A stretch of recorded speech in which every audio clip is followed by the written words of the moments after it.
Yeah, I'm kind of blacklisted. I haven't gotten a studio job in 15 years. Die Geschichte von Val Kilmer ist ein verrückter Trip von der Hollywood-Aristokratie in die DVD-Vergessenheit. A-Listen-Berühmtheit. Kehlkopfkrebs und eine schwarze Liste, die ihn 15 Jahre seiner Karriere kostete. Und jetzt, da er im Alter von 65 Jahren von uns gegangen ist, geht es den Anhängern um mehr als nur darum, den Iceman zu ehren. Sie fragen sich, was eigentlich mit Val Kilmer passiert ist. Denn die Zeitachse seines Untergangs erscheint seltsam. Wie viel zu seltsam, um es zu übersehen. Wurde Val Kilmer auf die schwarze Liste gesetzt oder wusste er einfach zu viel?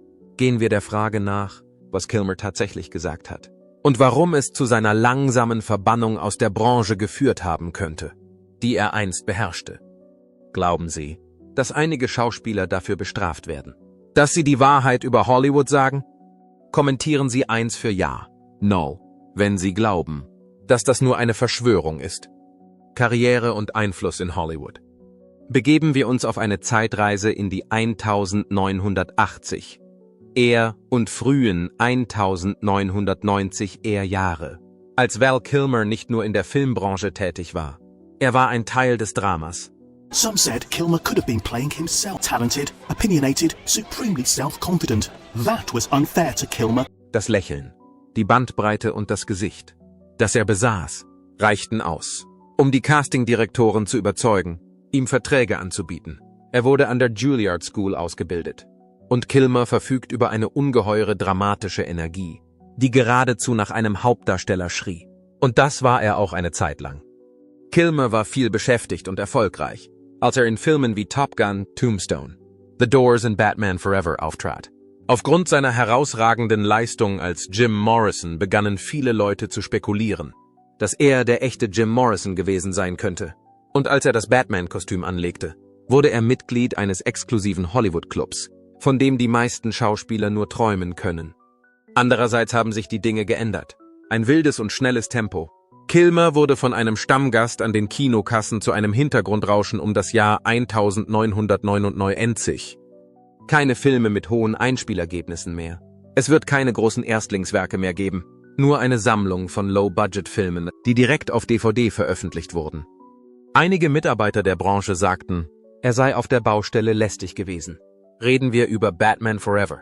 Denn diese Rolle wurde von Val Kilmer gespielt. Ich meine, man kann über die verworrenen Zeitabläufe der Batman-Filme sagen, was man will. Aber wie sieht seine Interpretation aus? Am besten kann man sie als dunkel, geheimnisvoll, unauffällig und unberechenbar beschreiben. Und es war ein großer Erfolg beim Publikum. Der Film kam 1995 in die Kinos und spielte weltweit mehr als 330 Millionen Dollar ein. Im Großen und Ganzen war er kein Misserfolg. Es gibt kein Batman-Kostüm, keine einzige Nachbereitung. Es gibt keine Vorankündigung. An seiner Stelle wurde er durch George Clooney ersetzt, als ob nichts gewesen wäre. Es war der Höhepunkt von Kilmers Karriere zu diesem Zeitpunkt. Was könnte sie dazu veranlasst haben, ihn nicht für ein großes Franchise zurückzuholen, wenn nicht irgendetwas Zwielichtiges hinter den Kulissen stattgefunden hat? Das Wort chaotisch ist wirklich eine Untertreibung. Nachdem einige Zeit vergangen war, gab der Filmemacher Joel Schumacher der Zeitschrift The Independent ein Interview, in dem er alles verriet. Und wenn ich sage, dass er sich nicht zurückgehalten hat, dann meine ich damit, dass er Val ganz offen als Verrückten bezeichnet hat. Ich mag es in der Öffentlichkeit. Er zog über Val her, als wäre es eine persönliche Angelegenheit. Er ging sogar so weit zu sagen, ich bin es leid, Schauspieler zu verteidigen, die überbezahlt und überprivilegiert sind. Und er betete, dass er nie wieder mit Val zusammenarbeiten müsse. Danach erklärte er habe schlechte Manieren. Sein Verhalten war unhöflich und unangemessen. Darüber hinaus hat er sich 2 Wochen lang nicht bei mir gemeldet. Auf der anderen Seite war es die reine Freude. Beschönigen wir also nichts. In Hollywood hat die Tatsache, dass jemand hart ist, noch nie jemanden davon abgehalten, mit ihm zusammenzuarbeiten, vor allem, wenn er eine wichtige Einnahmequelle ist. Man denke nur an die vielen männlichen Darsteller, die hinter den Kulissen ein absoluter Albtraum sind und trotzdem einen Oscar gewinnen. Die harte Handlung, so glauben einige Bewunderer, war nur ein Vorwand, eine raffinierte Technik, um ihn aus dem Weg zu räumen. Als ich in der Filmbranche arbeitete, hatte ich einige Gedanken. Sie wissen schon, Ängste, eindeutig über mich selbst. die ich auf die Branche projizierte. Lediglich die Geräusche, die aus meinem Mund kommen. Das war völlig lächerlich. Unwahrscheinlich, dass das passiert. Anscheinend habe ich einen Zwilling, der ein schlechter Mensch ist. Wenn man das bedenkt, fangen die Dinge hier an, klebrig zu werden. Nach eigenem Bekunden wurde Kilmer auf eine schwarze Liste gesetzt. Eine gerade Linie. Val behauptet, dass er nicht in Ungnade gefallen ist, weil er sich unangemessen verhalten hat. Glauben Sie andererseits, dass es für die Menschen eine Herausforderung war, mit ihnen zusammenzuarbeiten? Was genau ist denn die Herausforderung der Vergangenheit? Das Unmögliche. Das Unmögliche. Das ist richtig. Ich stehe auf einer Art schwarzer Liste. Es ist 15 Jahre her, dass ich in einem Studio angestellt wurde. Es scheint so, als ob Sie das Gefühl haben, von der Welt eingeengt zu werden. In keiner Weise. Überhaupt nicht. Ja, das glaube ich. Ist es möglich, dass Sie zurückkehren werden? Oder? In der Tat. Ich würde mich sehr darüber freuen. Ich war schon immer ein Filmfan und habe mich immer gefragt, wie es wohl wäre, in diese Rolle zu schlüpfen.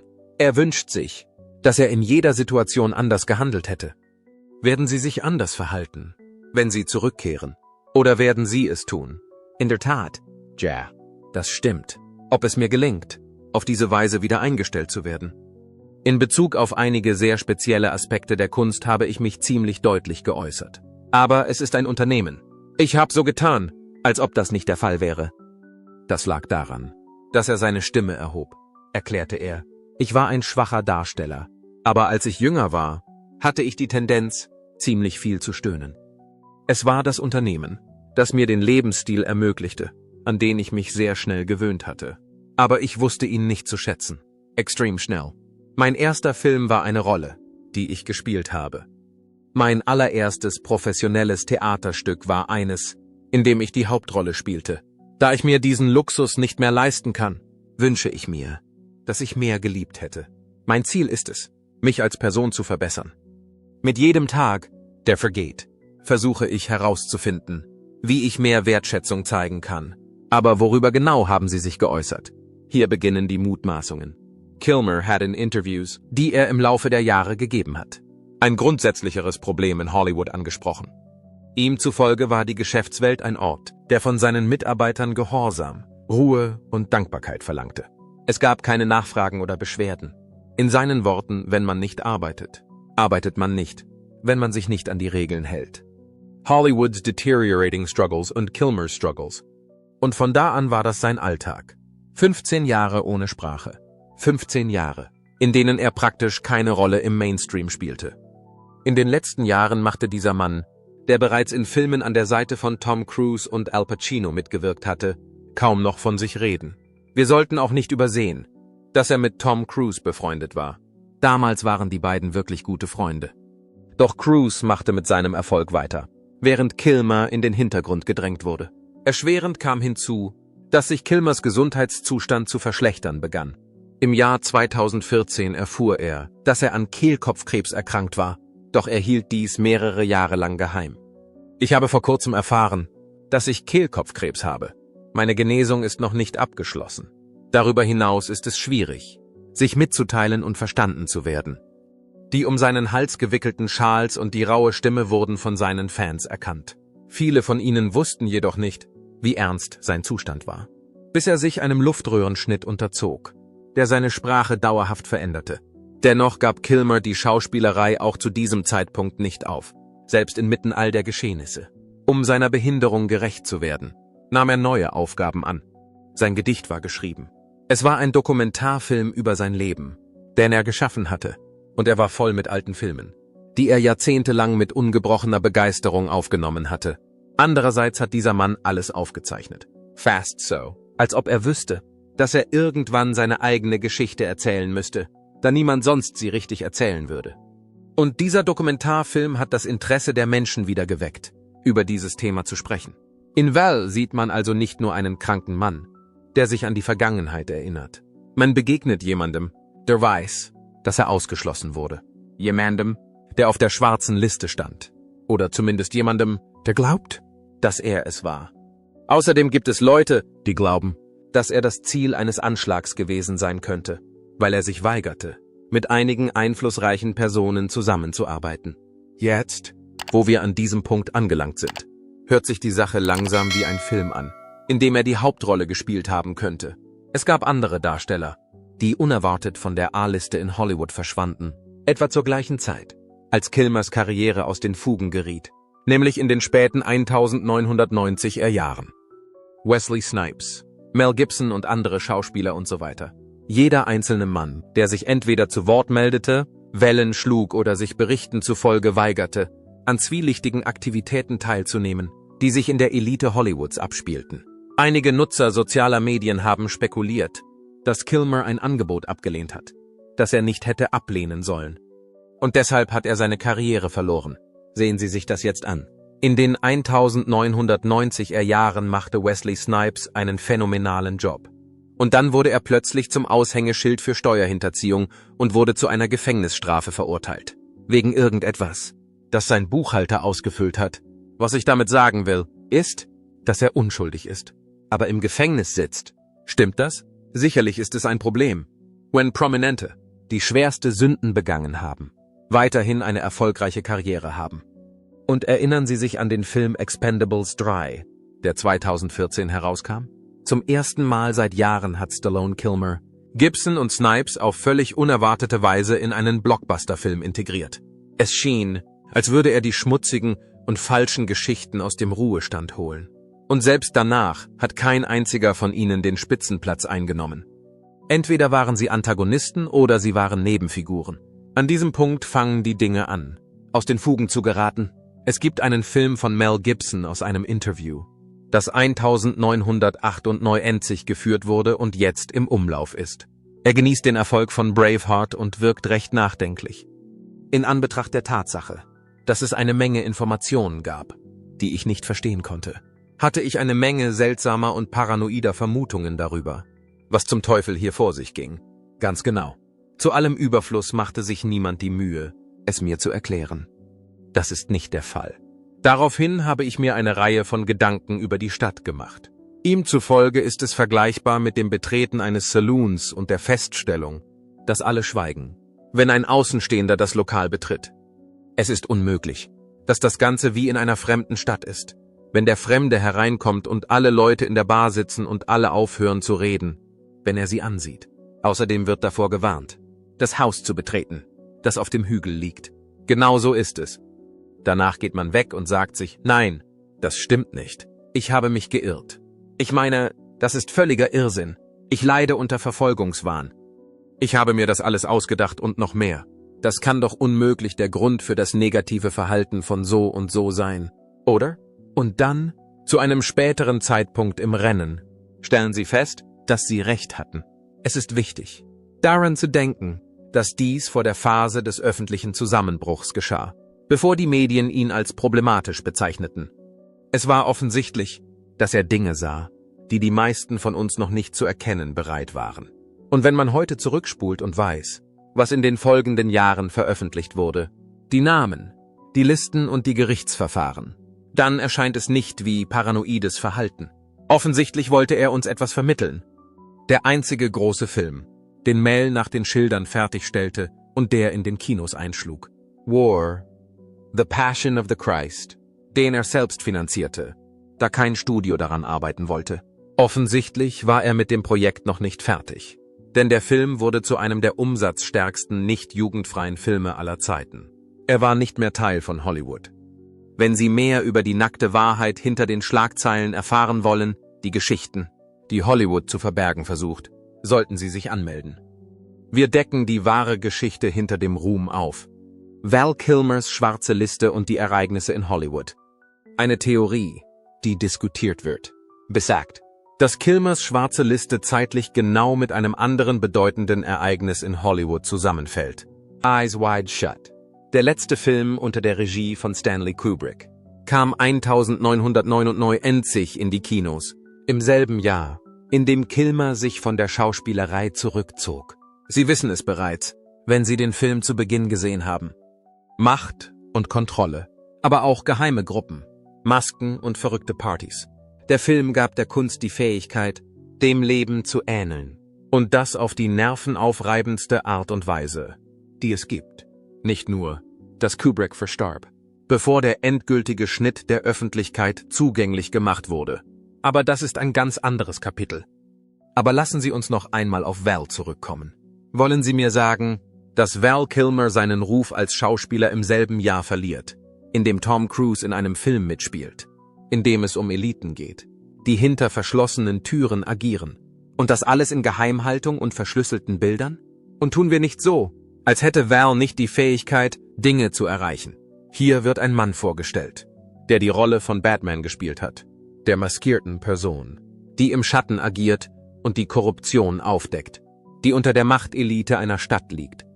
Ist Ihnen jemals aufgefallen, dass sein Batman der unheimlichste war? Welcher ist der emotional distanzierteste? Welches der Augen ist am ausgehöhltesten?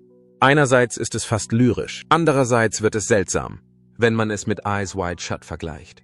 Es ist fast so, als wäre die Batman-Maske nichts anderes als eine PG-13-Nachbildung eben dieser anderen Maske. Dies ist eine sanftere Metapher für dasselbe Konzept. Die Maske ist aufgesetzt. Das Spiel ist gespielt. Doch wenn man erst einmal entdeckt hat, was sich hinter dem Vorhang verbirgt, ist es unmöglich, das Gesehene wieder rückgängig zu machen. Es ist wichtig, sich vor Augen zu halten, dass Val und Tom nicht nur im Film Top Gun, sondern auch hinter den Kulissen Rivalen waren. Spekulationen über Spannungen, Konkurrenzdenken und kreative Kontrolle kursierten. Während Tom Cruise immer neue Höhen erklomm, sowohl physisch als auch im übertragenen Sinne, geriet Val in Vergessenheit. Dies lag jedoch nicht an einem Rückgang seines Talents oder seiner Beliebtheit in der Öffentlichkeit, sondern vielmehr an einer Veränderung der Umstände. Nicht zu übersehen ist Vals bekannte Vorliebe, alles aufzuzeichnen. Dieser Mann hat sein ganzes Leben lange Zeit aufgezeichnet, lange vor der Erfindung von iPhones oder TikTok.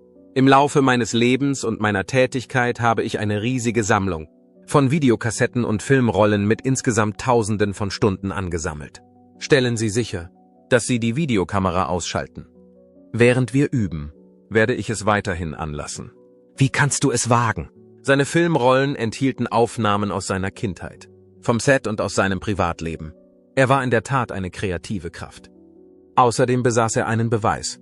Wenn die Kameras nach einem Schnitt weiterlaufen, wird das von den Verantwortlichen nicht gerne gesehen. Und um die Sache noch schlimmer zu machen, gibt es diese unheimliche Koinzidenz zwischen dem Sturz von Kilmer und der Zunahme der Gerüchte über diese Insel. Das macht die Situation noch verdächtiger. Diese Person war mit einer Reihe reicher Persönlichkeiten verwandt, denen Verbindungen zur Hollywood-Elite nachgesagt wurden. Derjenige, der mit einer Reihe von Berufen zusammenfiel, die auf überraschende Weise getrennte Wege gingen. Wir behaupten nicht, dass Kilmer verlobt war oder überhaupt etwas davon wusste, aber der Zeitpunkt ist schon merkwürdig. Außerdem ist der Mandela-Effekt zu berücksichtigen. Das ist der, bei dem die Leute erklären, sie hätten eine Erinnerung an Kilmers Tod vor vielen Jahren. Bei der Veröffentlichung von Top Gun, Maverick, gab es einige Fans, die den Eindruck hatten, dass es sich um eine posthume Hommage handelte. In der Minute, in der ich es schrieb, hinterließ jemand eine Bemerkung und sagte, das ist, wissen Sie, seltsam. Denn ich dachte, er wäre schon vor ein paar Jahren gestorben. In der Zwischenzeit habe ich über die Vergangenheit nachgedacht und mir gedacht, Moment mal, als Top Gun herauskam, war Maverick kurz vor der Veröffentlichung verstorben. Und es gab diese große Hommage daran. Sie können sich an Nachrufe, Artikel und Würdigungen erinnern, aber sie sind nicht in der Lage, etwas zu finden. Es war das letzte Mal, dass man Val Kilmer vor der Kamera sehen konnte. Ich erinnere mich, dass er in dem Film Top Gun Maverick so schwach und unwohl wirkte. Und ich schwöre, dass ich mich daran erinnere, dass man mir mitteilte, dass er entweder ein paar Monate vor oder ein paar Monate nach der Veröffentlichung des Films verstorben sei. Es ist ziemlich unwahrscheinlich, dass ich die einzige Person bin, die sich daran erinnert. Hat jemand von Ihnen mitbekommen, dass Val Kilmer während der Veröffentlichung von Top Gun und Maverick verstorben ist? Und jetzt versucht man zu behaupten, dass er erst vor ein paar Tagen erneut verstorben ist? In der Tat ist dies ein Mandela-Effekt der höchsten Art. Die Atmosphäre ist gruselig. Ich finde es verwirrend. Dies gibt Anlass zu noch mehr Verschwörungstheorien. Es gibt sogar Leute, die glauben, dass sein Auftritt in Maverick ein Deepfake oder ein Vorfilm war, bevor er auf mysteriöse Weise verstarb, was erst kürzlich der Welt enthüllt wurde. Verrückt? In der Tat. Val Kilmers umstrittener Tod. Online jedoch sind die Ideen völlig außer Kontrolle geraten. Zusätzlich zu der Trauer wurde angegeben, dass Kilmers Nettovermögen zum Zeitpunkt seines Todes nur 10 Millionen Dollar betrug. Das ist überraschend für einen Mann, dessen Filme weltweit mehr als 3,5 Milliarden Dollar einspielten. Fans behaupten, dass er aufgrund einer Kombination von Faktoren, einschließlich des Verlusts von Lenkungsteilen, medizinischer Ausgaben und der angeblichen schwarzen Liste für ihn, finanziell am Ende war. Seine Ausgaben für ganzheitliche Behandlungen, experimentelle Medikamente und spirituelle Reisen beliefen sich auf Millionen von Dollar. Aber was ist mit dem Wirtschaftszweig, den er einst mit aufgebaut hat? Kein Ton. Als er noch lebte, fiel es niemandem auf. Aber wenn es darum ging, die Zukunft seines Kindes zu sichern, spielte Val Kilmer eher Schach als Dame. Mit anderen Worten, Val hat nicht nur ein Testament hinterlassen, bevor er von uns ging. Es heißt, er habe ein Schloss gebaut, eine 3-stufige Falle und praktisch sein ganzes Vermögen mit einer Sprengfalle versehen, um sicherzustellen, dass seine Ex-Frau Joanne Whalley keinen einzigen Penny stehlen konnte, der für die gemeinsamen Kinder Mercedes und Jack bestimmt war. Es wurde gemunkelt, dass er im Laufe seiner 35-jährigen Karriere schätzungsweise 680 Millionen Dollar angehäuft hatte. Das verbindet die A-Liste mit dem Enthusiasmus cleverer Investitionen. Andererseits hat er das Erbe nicht einfach nur auf konventionelle Weise weitergegeben, sondern es mit Bedingungen verknüpft. Es wird gemunkelt, dass er das eigentliche Erbe so lange aufschiebt, bis Joanne das 70. Lebensjahr vollendet hat, was für sie eine Verzögerung von 12 Jahren bedeuten würde, da sie im Moment erst 58 Jahre alt ist. Während dieses Zeitraums darf sie offenbar nur eine monatliche Zahlung von 50.000 Dollar erhalten, was immer noch als Geld angesehen wird. Aber wenn wir von Beverly Hills sprechen, wäre das genug Geld für ein Mittagessen und vielleicht ein paar Louboutins. Außerdem gibt es einen Haken: die 12-jährige Wartezeit beginnt. Nachdem die Verjährungsfrist für Unterhaltszahlungen im Staat Kalifornien abgelaufen ist, was bedeutet, dass sie rechtlich gesehen später nicht einmal jammern kann. Aber die Dinge werden noch viel bösartiger.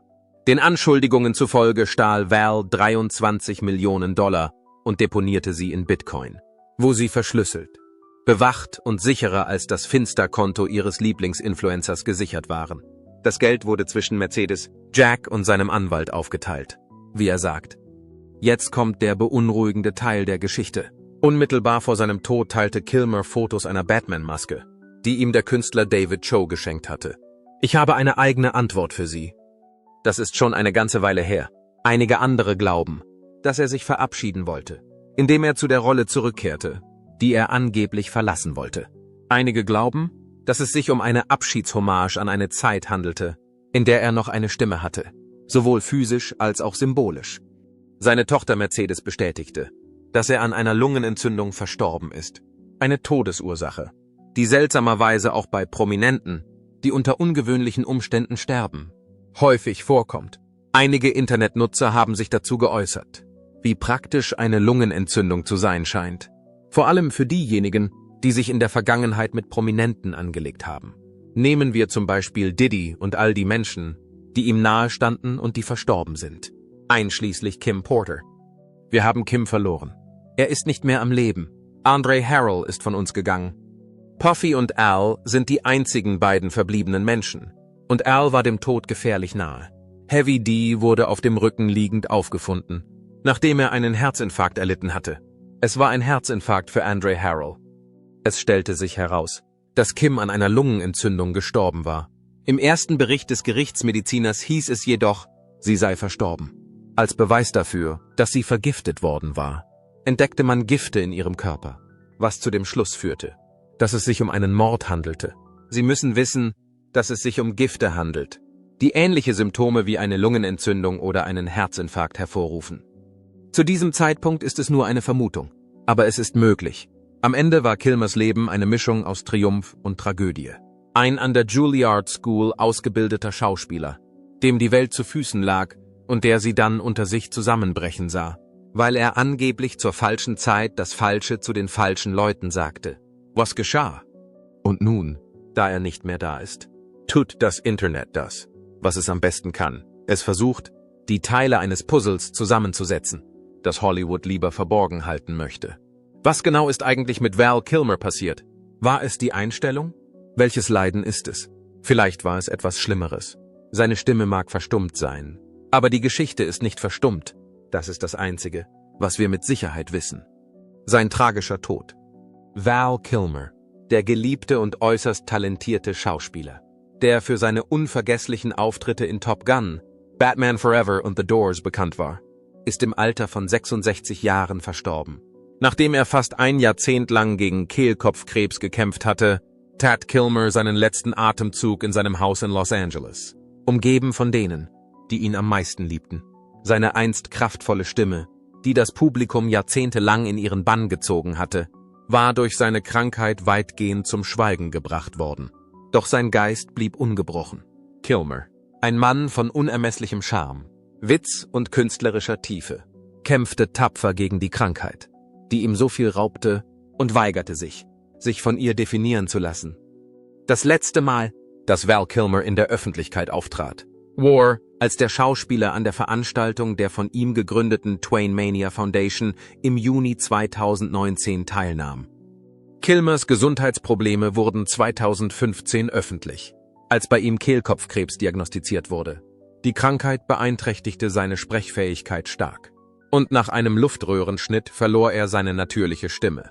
Trotz dieser Herausforderungen blieb er in der Filmindustrie aktiv und übernahm sogar seine Rolle als Iceman in Top Gun, Maverick mit Hilfe von KI-Technologie, um seine Stimme wiederherzustellen. Im Laufe der Jahre hatte Kilmer offen über seinen Kampf gegen den Krebs gesprochen und seine Erfahrungen in Interviews und in seinem Dokumentarfilm Val aus dem Jahr 2021 mit seinen Fans geteilt.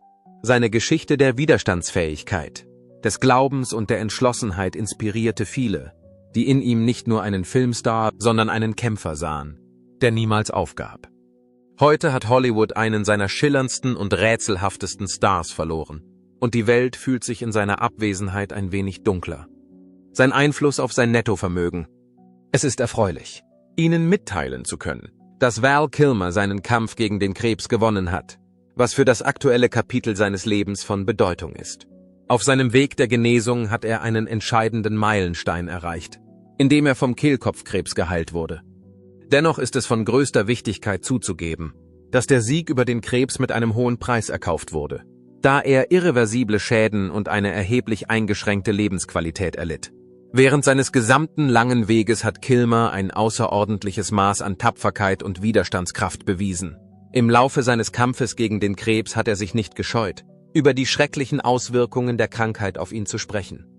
In einem offenen und ehrlichen Interview, das er im Jahr 2017 dem Hollywood Reporter gab, reflektierte er über die Art und Weise, wie das Ereignis ihn verändert hat. Kilmer sagte, dass er in der Vergangenheit übermäßig ernst gewesen sei, und er gab offen zu, dass er sich frustriert fühlte, wenn er keine Preise wie Oscars und Anerkennung erhalten konnte. Trotz der Schwierigkeiten, die er in den letzten Jahren in Bezug auf seine Gesundheit hatte, ist es unbestreitbar, dass Kilmers Geist weiterhin unbesiegbar ist. Er leistet weiterhin bedeutende Beiträge zur Unterhaltungsbranche, vor allem durch den Einsatz von Sprachtechnologie, die durch künstliche Intelligenz erzeugt wird. Im Jahr 2021 drehten Kilmer und seine Familie einen Dokumentarfilm mit dem schlichten Titel Val.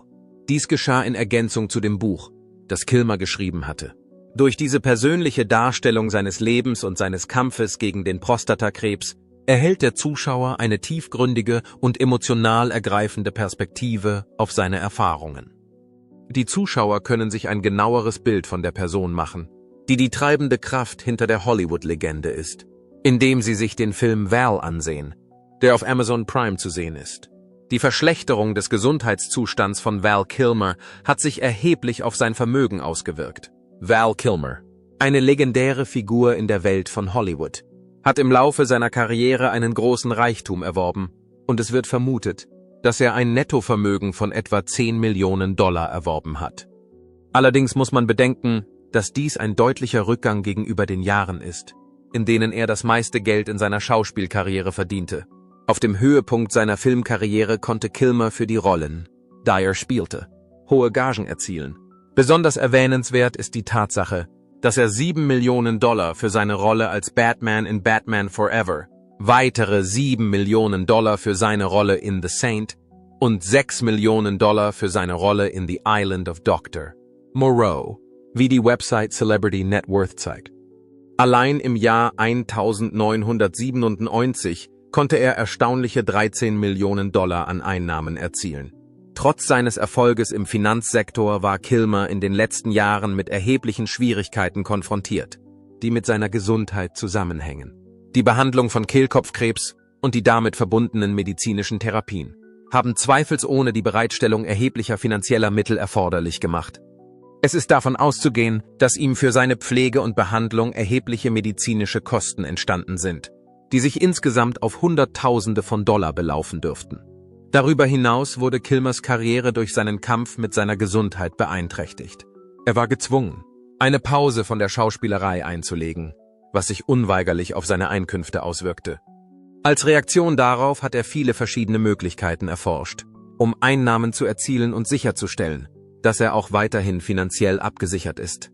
Kilmer hat seine legendäre Position genutzt, um mit seiner treuen Fangemeinde in Kontakt zu treten und Geld zu verdienen, indem er auf Comic-Kongressen auftrat und Autogramme gab. So konnte er mit seiner Fangemeinde kommunizieren. Kilmer hat seine eigenen Erfahrungen genutzt, um zusätzlich zu seinen öffentlichen Auftritten neue Einnahmequellen zu erschließen, was er auch getan hat.